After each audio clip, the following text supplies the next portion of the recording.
Greetings to my self-made executives and entrepreneurs.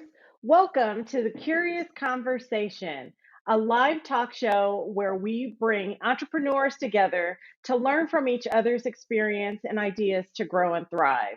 I'm your host, Adrienne Johnson, the Lady Executive. Each week, we interview entrepreneurs to hear their stories and understand the steps they took to be successful and why.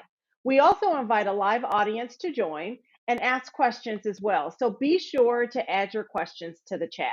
My guest today is Kaishia Slaughter, founder and CEO of True Statement Publications. As a publication and literary consultant, Kaishia has made her own lane in providing services to aspiring writers who has a desire to share their voice but lack the essential resources to bring their journey to fruition. True Statement Publication has supported the start and continued success of 77 authors. And with the expansion of two additional divisions, Scribe Circle, a writer's community, and Ribbon Writers, a nonprofit writing for social change and awareness, Kaisha hopes to increase that number by the thousands. It is my pleasure to welcome Kaisha Slaughter to the call. Thank Welcome, you. Kaisha. How are you? I'm doing good. Thank you so much. Excellent, excellent. Thank you so much for joining us. Thank you so Absolutely. much. I'm really My excited to pleasure. have you here. My pleasure. So let's just hop right into the conversation. What is a publication consultant? I made it up.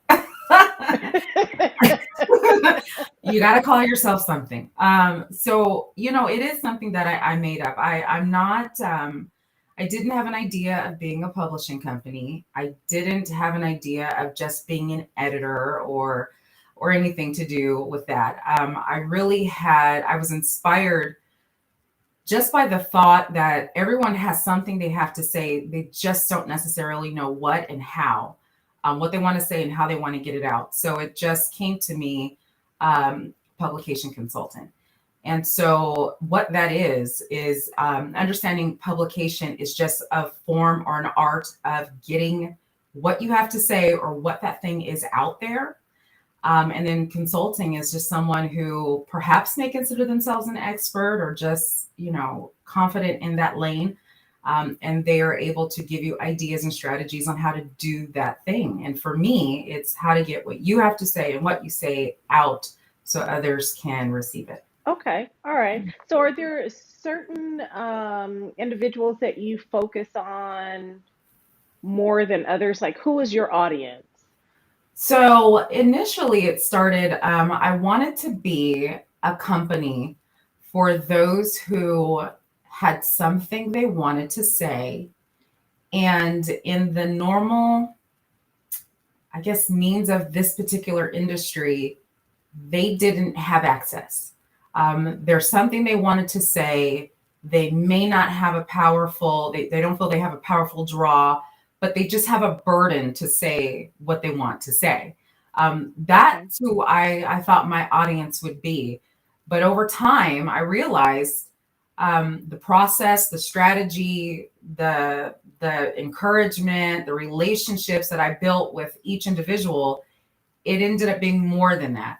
It went from helping that young mom who had an encouraging book to help other young moms to those who are leaders in ministries or leaders in whatever their nonprofits were, and they had a voice that they wanted to tell their community, to actual individuals in different industries, the beauty industry, social service, industry, if you want to call that an industry, but in itself. So people who wanted to do manuals, their voice was in their manual, or their voice was in their education, and they wanted to take what they learned, spin it, give their clarity, and then give it back to the community that they serve. Even those who are in the music industry and those who have a heart for children. So I have had the pleasure of helping those across all genres. I didn't expect that. I just started with the desire of helping that one person who felt, well, I have something to say and I wrote it down and I want to get it out there, but I just, I don't have the means or the resources, and I don't think it can live up to the stuff that's traditionally published. I just wanted to help that person. So turn into a little bit more Okay. than what I thought.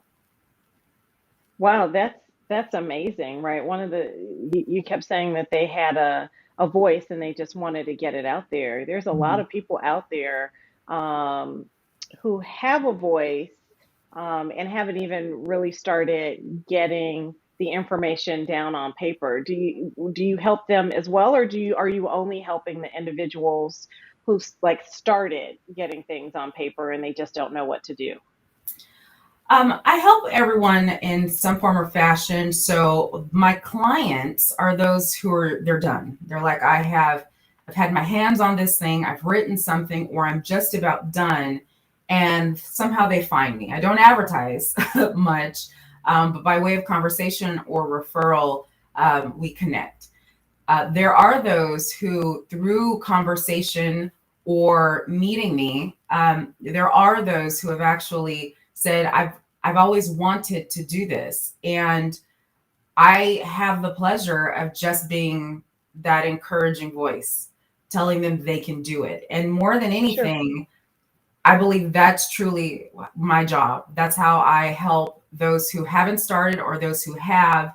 I just want to be the encouraging voice to let you know whatever you have to say and you have something to say, it's important, it's needed. Someone needs what you have. So if they haven't started writing, I just want to encourage them to do so. I may not be their help in the end, but at least I encourage them to get started. And for those who've had Give them something, that little nudge. exactly, those who've had something, my clients normally have been sitting on that thing for quite a while, and I'm just the one to blow the dust off and say, let's put this thing to work. So yeah. Okay, awesome, awesome. Well, one of the things, when I was looking at your website, there's something on there about a co-author group. What is that? So I had an idea for those who, particularly for the author, you've written something. I got what I wanted to say out, and now I don't know what to do with it. I don't know who my people are. I don't know how to feed this to the public. And the Sure. thought came to me to just put a collection of work together, like an anthology, but more of just a community. So it's more than just putting something together once and putting it out there, but putting something together, building a community, sticking together. And it is called Scribe Circle. And it's so that that person who wrote a book, it's basically me or this company bridging together your people. So helping you find your people. For example, the first time I did this and where the idea sparked was from a woman named Karen Gates. She had a desire to write a book. She wrote a book. She contacted me. The book was called The Power of the Voice. And through getting that book completed and published, the idea came, wow, how many more people have been saying, I want to discover the power of my voice. So the thought came, let's put some people together who have that desire to discover the power of their voice or to find out where they lost it and get them together, write through it, and put a book together. It was very successful. It was encouraging, inspiring, and it showed them all the heart of the matter. Where's their voice? Their voice has power. And two, that they too could put a work out to the public and be published. So from there, it just, happened again and again. And it was like, well, this is something. One, it helps the author find her people or his people. And then two, it helps those people complete that cycle all over again. And then it just, main thing is it's just building a community of co-authorship. So That's really cool. That's really cool. So let me ask you this question. The majority of the individuals that are watching this are entrepreneurs. yes. And I know so many entrepreneurs out there that have books, right, that they've published. And then there's those that don't have books that, they may have been thinking about it or they haven't been thinking about it. Why is it important for an author, for an entrepreneur to be a published author? What are your thoughts about that? My thoughts are, again, everybody has something to say. And as an entrepreneur, there's something that you have your hands on. There's something that whether you believe you are an expert in it at this time or not, there's something that you can say is yours. You're making your lane in this thing, and there's something you can say about it. So you have those who become pioneers in an industry or a field or whatever, wherever you land. As an entrepreneur, that's something to talk about. It's something to write about. I'm making a lane. This is something new. You want to get the sparks going, and you want to tell people about this new thing. And when we think about publication, it doesn't necessarily have to be in a book. For me, I consider books to be just a form of technology. It's one of the longest running technologies we've had, but we see today we've got the internet. So there's, where we had blogs and vlogs, and then we've got these social media platforms, and even with companies like Amazon, and now they have a way for you to put your thoughts out called Kindle Vella. There's so many forms of technology to put out what you want, and at such a fast pace. If you're a pioneer in what you're doing, this is how you do it. You write about it. You put that knowledge out there so it could be obtained. Then you have those who are not necessarily a pioneer. You may have been in an industry for a very long time, and you've realized that it's not always done right. So you want to write about the right ways to do it, or how you've learned to do it. Maybe you have a quicker process, or you found clarity. You want to write for those who are aspiring to do what you're doing, give them a faster roadmap on how to get there. Maybe you took the long route, the scenic route, you went the long way around, but you want to help those get there a little bit sooner. So those are a couple reasons why, as an entrepreneur, I would definitely say you want to write a book or put it in some form of publication. And I think of Gary Vee. For those of us who know who he is, one of the things that he spoke about, he said that it was a regret that he didn't document his process. So his story is his family has a vineyard, and he took the family company and he grew it beyond beyond what we can imagine, right?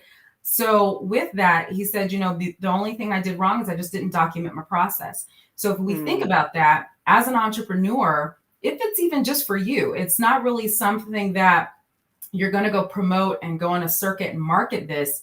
It's just something that you can put out there, because if someone's looking for it, they're going to find it. But more importantly for you, you've got documentation of your process and how you did it. And one day you'll look back and you'll say, wow, I did all this. I wrote all this. Look at my growth. This is how the business started. And perhaps you even helped shape the industry. Maybe you changed something, and that's also documented in however you choose to publish that for the world's assumption or consumption.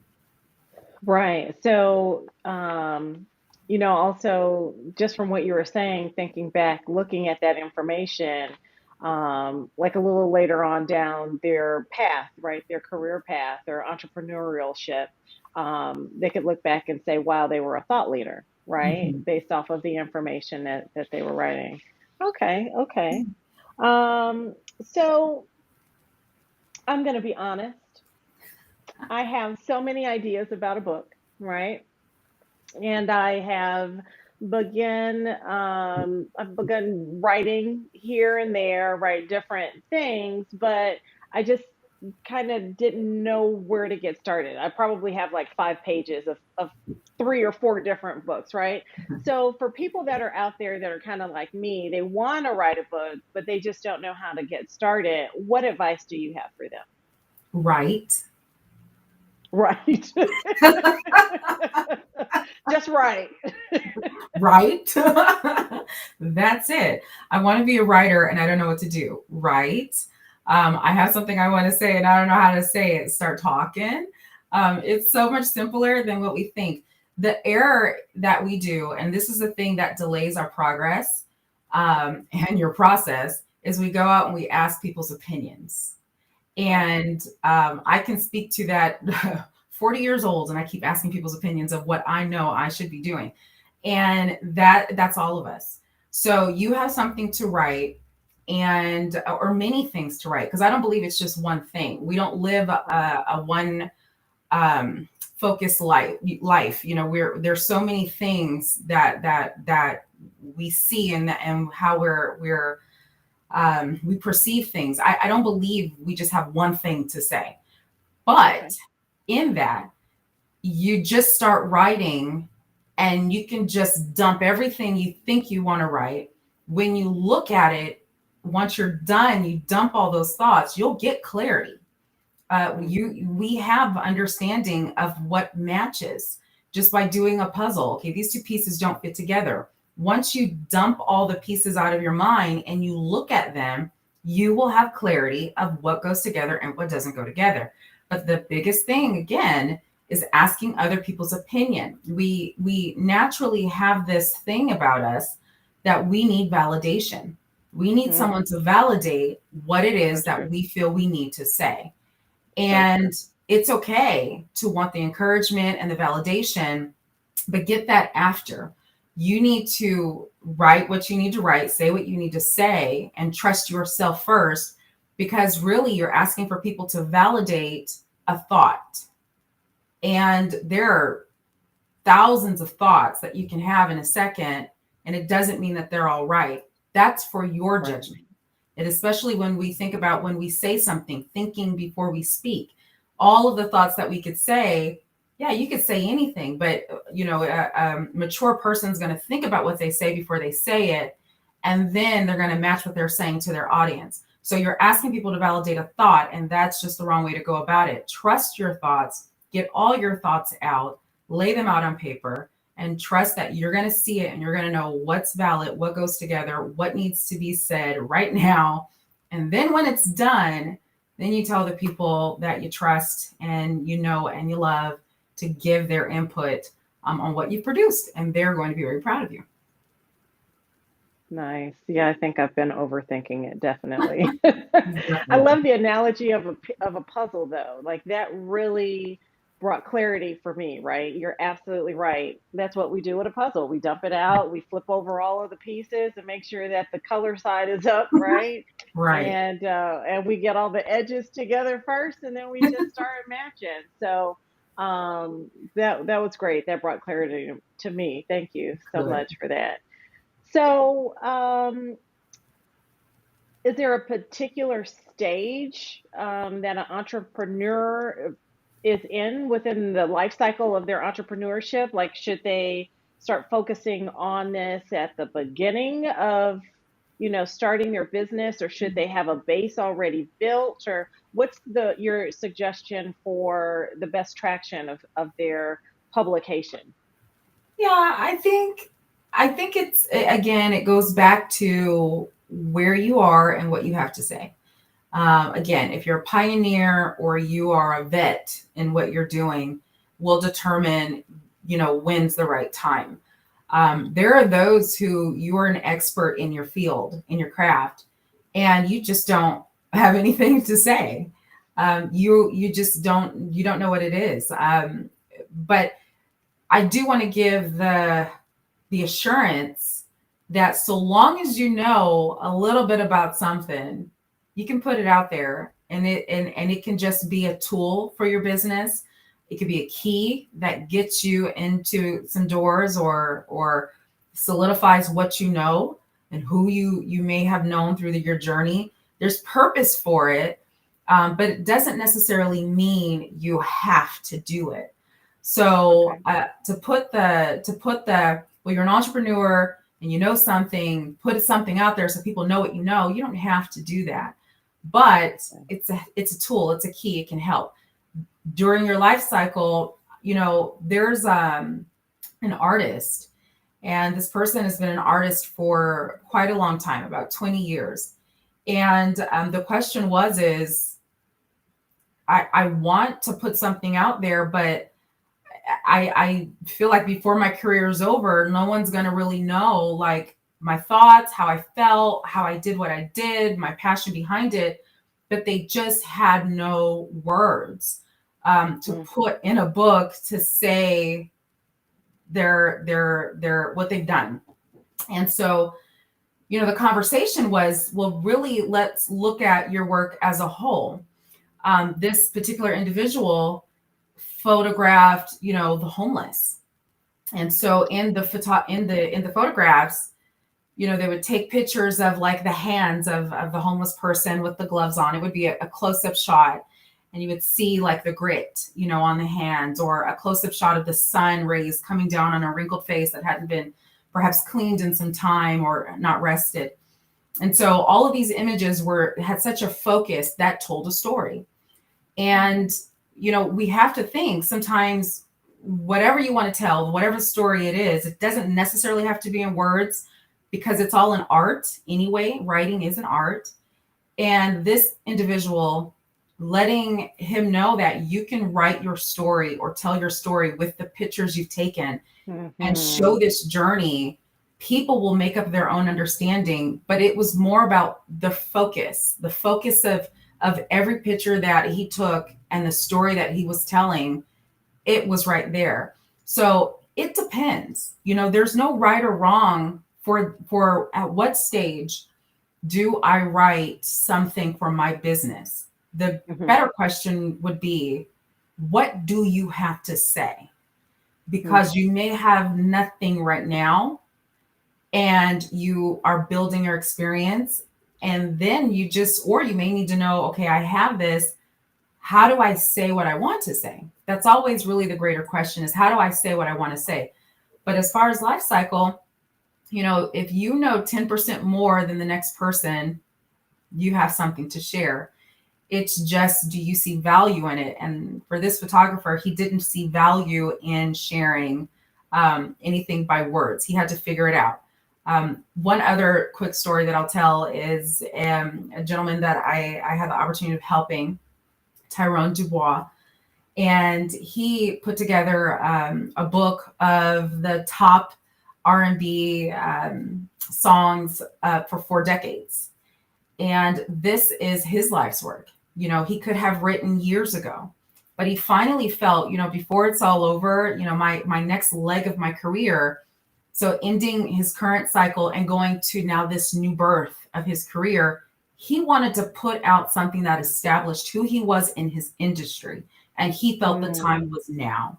So it gives him credibility of all that he knows, all who he knows, and what it is that he's doing and what he's intending to do for that next season of his career. So long story short, there's no right or wrong. It's just, what do you want to say? What do you have to say?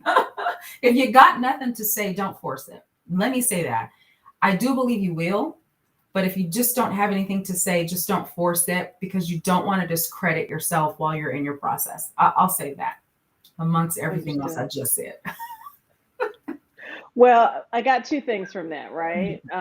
More than that, but what really stood out to me was, first off, when it's time, you'll know it's time, right? That, going back to your puzzle analogy, you may have dumped everything out on the table, but if you're not ready to put that puzzle together just yet, then don't force putting the puzzle together, right? You may need some additional pieces in order to put that together. So that's the first thing. And the second thing that I heard is there isn't a specific time, right? That you, as long as you have a voice and it is your time to move forward and do it in any form or fashion that you want, right? So that it's documented, but it's also going to build credibility for you. That's the word that you used, right? Making sure that this representation of you is credibility for you and your space. Yes. So yeah, absolutely. Okay. All right. Well, I'm going to change the page no pun intended, just a second. And I want to focus on you a little bit. Okay. So tell us, who is your favorite author? In life or who I've worked with? Well, first off, right now in life, yes. I don't have a favorite author. I Really? have books Okay. that I love, but I don't have a favorite author. And here's why. You can only learn so much about the person by what you read. And I have learned life lesson. Um, you will having expectations of someone or painting a picture of someone and they don't live up to it, it really Mm, just makes you want to throw the book in the fire, right? If we're talking about an author. So I may yes. love your work and you may be a horrible human being, and I'm just going to regret all the time I spent reading that thing. So I don't have a favorite author. There are books I appreciate. I can Okay. say that. And even the authors that I worked with, they're all different, and they're great human beings. So I can't, I don't have a favorite. Um, Okay. I can say that much. Okay. Everyone's Okay. Well, I just want to remind everybody in the studio audience that if you have any questions, now is a great time to add those questions to the chat panel. We'll get to those in just a second. But I do have more questions for you, Kaisha. So, out of the projects that you've worked on, is there a favorite of all the authors that you've worked with? my favorite is literally the next one. Mm, It's the next one. I love it. Every Okay. time I touch someone's work, I know it's like divine. I know it is. It always speaks to what I want to know. I love learning. I love feeding my curiosity with self learning.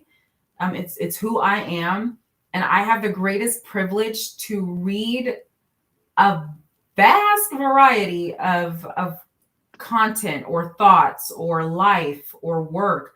I'm shocked at the range because, again, I told you, like in the beginning, I had my mind focused on one type of person, and I can say I have touched something of a little bit of everything. And so Okay. everyone is basically it has my favorite thing to read, and I just say the next one. The next one is great. The next one is going to be my favorite because it applies every single thing I touch. I'm like, oh wow, it just feeds that I'm glad I learned this, or I'm glad I saw this perspective. So it's I will just say the next one is my favorite. I love that. I feel the same way about my show, right? I have all of you wonderful entrepreneurs in your own lane, right? And you come on and I ask questions and we talk, and I always learn something new. So I totally understand. I feel you on that one. Um, in working with all of the authors that you have worked with so far, what has been the revelation or the aha moment that you got from all of your projects? You know, my aha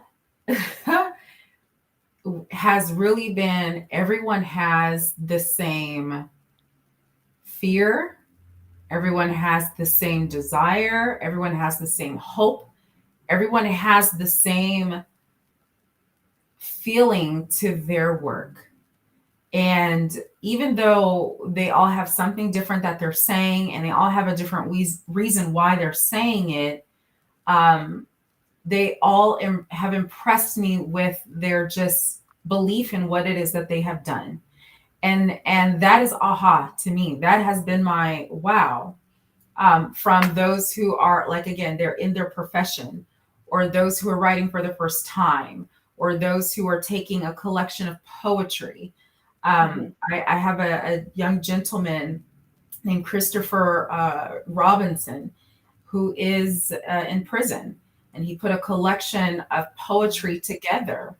And I have another author who I've worked with, Vanessa Latrice Williams, who put a collection of poetry together that were I am affirmations. And now I've got two different spectrum of authors who are so far in two different worlds, and they both had the same dream, desire, want, passion for what they did. We are so similar.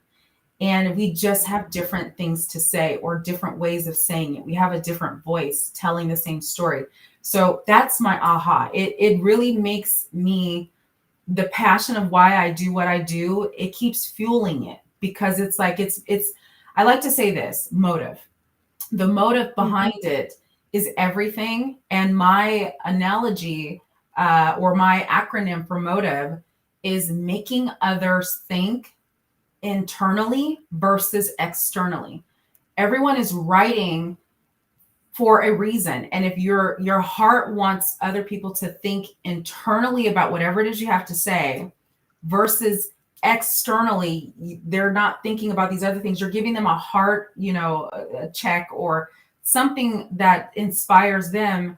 Like, everyone has the same desire, and that is beautiful. So that's my aha. That's really what fuels me to do what I do. It is that. I'm going to ask you to say that one more time. What's the acronym for motive? For motive. Making others think internally versus externally. Love it. Yeah.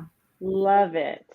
Making others think internally versus externally. Yeah. I love it. I'm going to have to ponder on that one for a second. I love it. Like, I can feel it. You feel it. Yes. I can feel it. That's really cool. That's really cool. One thing you mentioned, that kind of hopping back into the subject just real quick. So one of the things that you just mentioned was everybody has the same fear. What is that fear?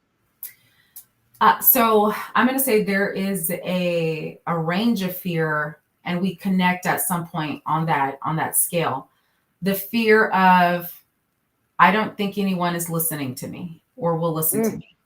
I don't think anyone will understand me when I finally say what I want to say. I don't think I can show up. I don't think they'll see me. I don't think I'll fit in this. Those are some of the general fears that I realize they all have.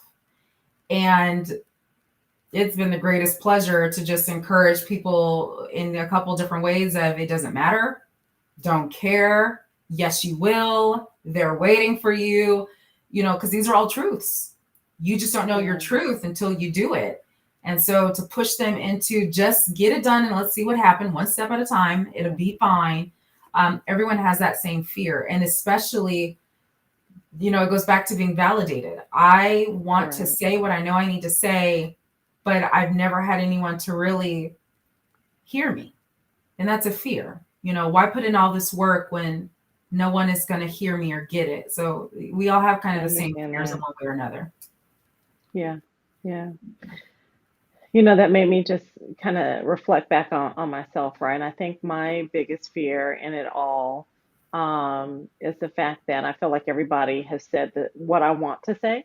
Yeah. And so just recently, you were talking about the lady who put out a book of affirmations, right? They're really dear to my heart. And I've been, doing my morning affirmations. And one of the affirmations I say is that only I have certain gifts that only I uniquely can share, right? And I think that's what everybody needs to remember. Yeah, people have done things multiple times, right? If you really think about it, Right. But everybody does it differently based off of their experiences to it. So that's something to think about. And two ways to think about it. Think about it like this. One, we can all stand in a line and say the exact same thing, and whoever you're talking to, they're going to hear it differently. I really believe people are called to a certain voice. Like, you have people who are specifically called to how you sound and what you have to say. I can say what you say And someone's going to be like, that girl is too harsh. That girl is too strong. Because that's what I get, right? Then I have those who are like me, and they're like, girl, I love how you talk. I love your passion. I love your fire. And other people are like, she made me cry. She hurt my feelings. So everyone has a certain tone, and other people, you may say the exact same thing, but someone's going to think you said it completely different.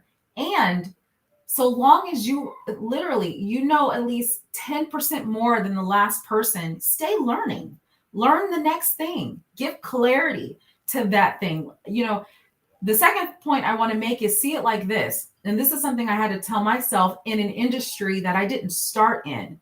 I had to see it as a tube of lipstick. How many red lipsticks are out there? And yet we will try them all.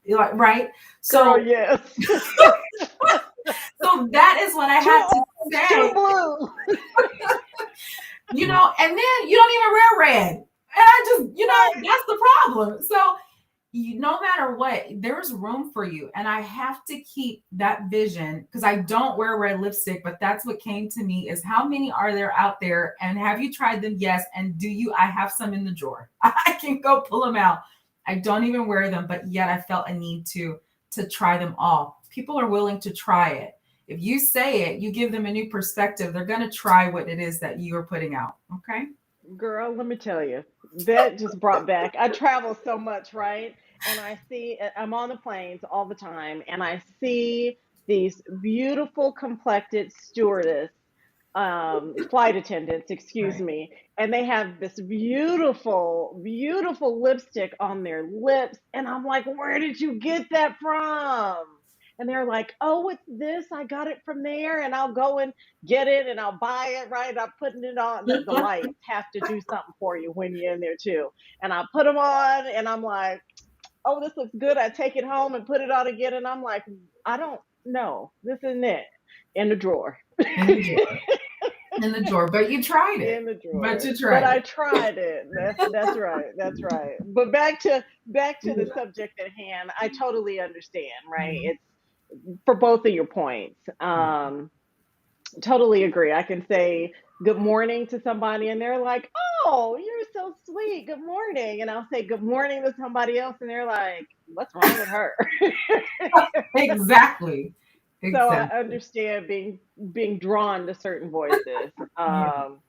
So I appreciate that. Well, thank you so much for your time with me today. I'm going to open it up to the audience. I see that we have a couple of questions that came in.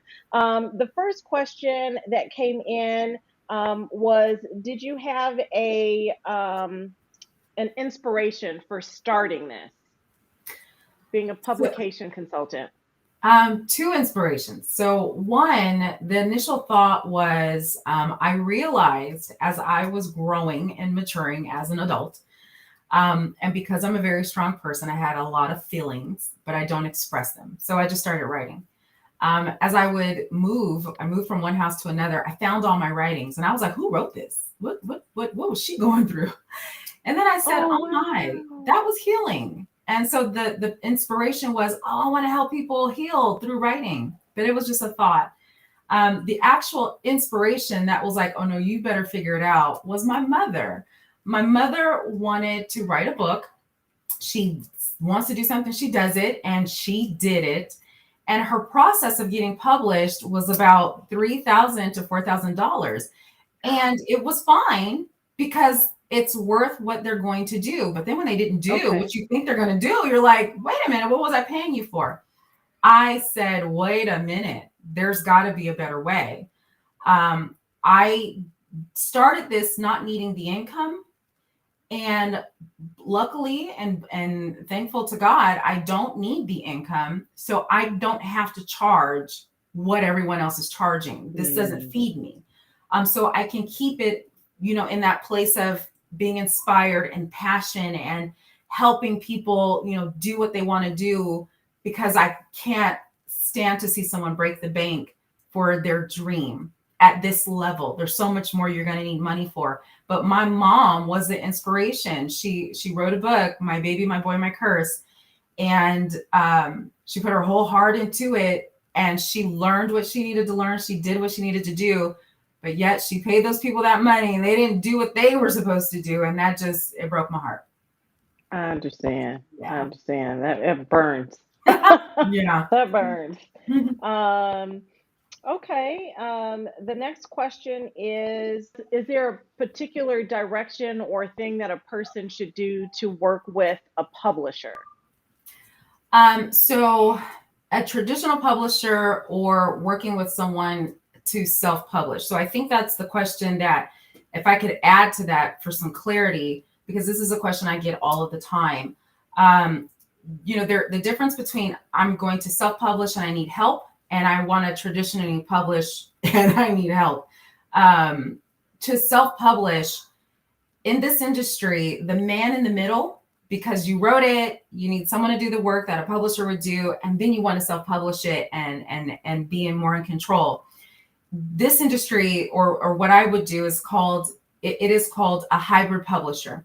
So I'm going to do everything in the middle as if I were your publisher, but I just don't have any ownership to what you've written, and I'm going to help you get it to that point of being published.